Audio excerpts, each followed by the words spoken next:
What's up, everyone? Yusuf here, um, CAD user Solidworks user for the last several years. So today I'm going to be doing the CSWA mock exam with you, and I'm going to be going through it. First time I'm looking at it, haven't been through it before, and yeah, let's see how it goes. We'll take it step by step, and we'll go through it all together. Okay, so without further ado, let's jump into it. So first question, drafting competencies. To create drawing view B, um, insert which SolidWorks view type. Okay, so I think my selection would be cropped view. Okay, next question. To create drawing view B, it is necessary to sketch a spline as shown on drawing view A and insert which SolidWorks view type. So this would be a type of section view. So I would say it's not a line section. I would say broken out section. I think broken out section would be my answer for this one. Yep, I'm gonna go with broken out section. Okay, so having a look at the next one. The following images are to be used to answer questions 3 to 4. Okay, got a nice little model there. Build this part in SolidWorks. Okay, so let's go ahead and do this. So let me switch over to SolidWorks. SolidWorks, create a new part. Okay, so let's go ahead. We have let's start with the front plane. We have some dimension this way. We're not sure what the dimension B is yet. It's some dimension. We know we have a line that starts somewhere from here, goes down that way. We know we have a circle that is 14 in diameter. So just disclaimer, this is ordered metric. 14, and the distance from the top, not entirely sure yet, but we'll get to that. We know that we have another little something here, and that's at 45 degrees. So this is going to be at 45. We have the dimension from here to there at 5 millimeters. We know that from here to the top is 24. We know that from this edge to here is 29. What else do we know?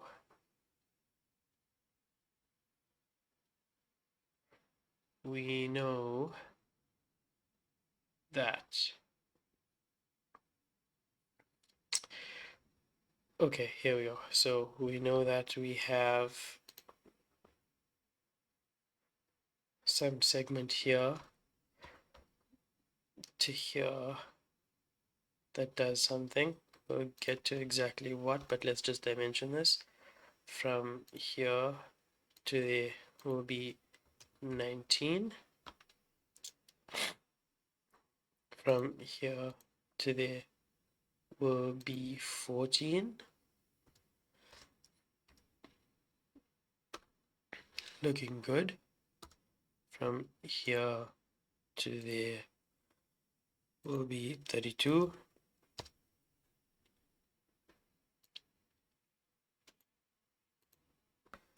We know that we have another line heading downward this way. not entirely sure where yet, but the angle between them will be 10.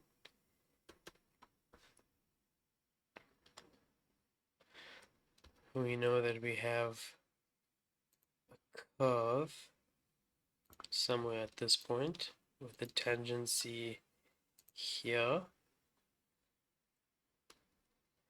and to the top there we have a radius of 19 on this one, so that'll be 19 multiplied by 2, 38. Okay, looking good. What else do we know? We know that from here to there is going to be 14. Okay, so we seem to be getting somewhere. Let's do some trimming of this one. Okay, that's obviously not yet correct, but we are getting there. What else do we know? We know that we have an angle of, actually we can chamfer that after the fact. 14, 7, 10 degrees, 19. So let's actually delete this and put a radius on it.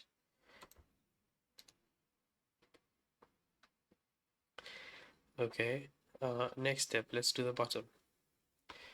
So let's do another circle. It's somewhere along this line at 29 multiply by 2, 58. We know that it has to be a coincident with the bottom, and we know that we have another radius somewhere here of 10. So let's go ahead and do that. Add a tangency and another tangency. Might want to coincident that. Okay, let's do some trimming. Looking good. We can get rid of some of these lines. Actually, let's not take the hard way.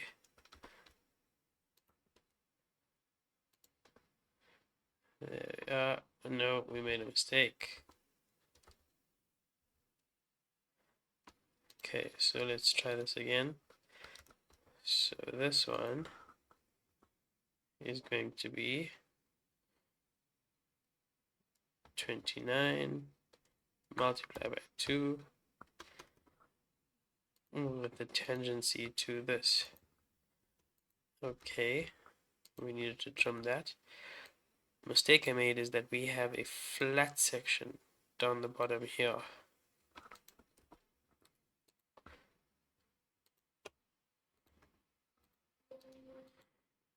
That flat section there. We know that this to there needs to be 19, and those two are not tangent, but they are now. We know also that from this edge to this point should be 29. What else do we know?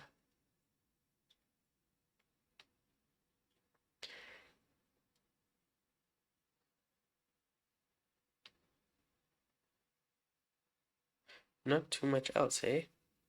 That's about it. 14.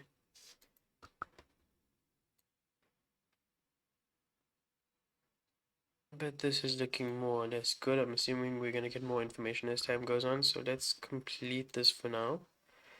Actually, let's put in a few more dimensions. So let's go back to edit the sketch. We're gonna dimension this line. We're gonna put in some arbitrary number, 60. And for this guy, we're gonna put in, let's say, 85. Okay. So now I'm going to get it close to what it looks like on the model that they give us and leave it at that. Then we will extrude this, and again I'm not sure exactly how much, so we're gonna go with some arbitrary number, 30. And lastly, let's add in our chamfers.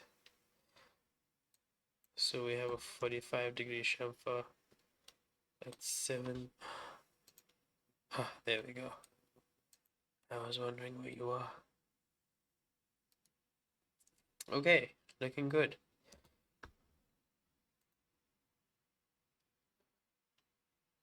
Cool. Back to our questions. So let's put in the dimensions for A, B, and C. If we go back to this, we know that A is going to be this, which is 81. Oh, we know that B, the height, is going to be 57.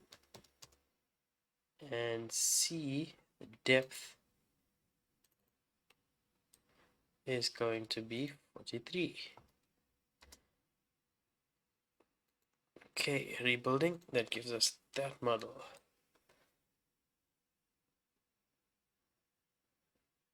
Why are you moving? That is why, that's our problem. That is 29. There we go. So everything constrained, we are good to go. So now they ask us to specify the material. The material would be AISI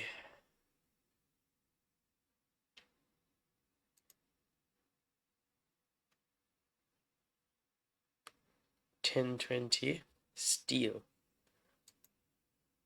What is the overall mass of the part? So let me switch over. What is the overall mass of the part in grams? So going back to Solidworks,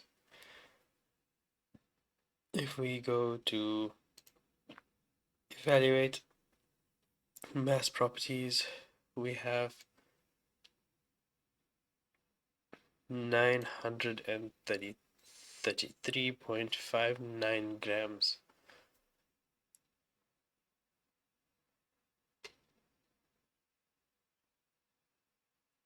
And the options that they give us,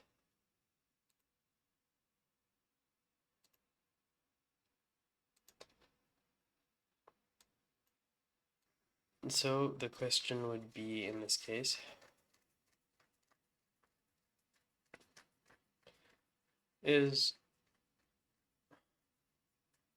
are we within 1%? And the answer to that would be, yeah, we within. So let's do it again. 939.54 multiplied by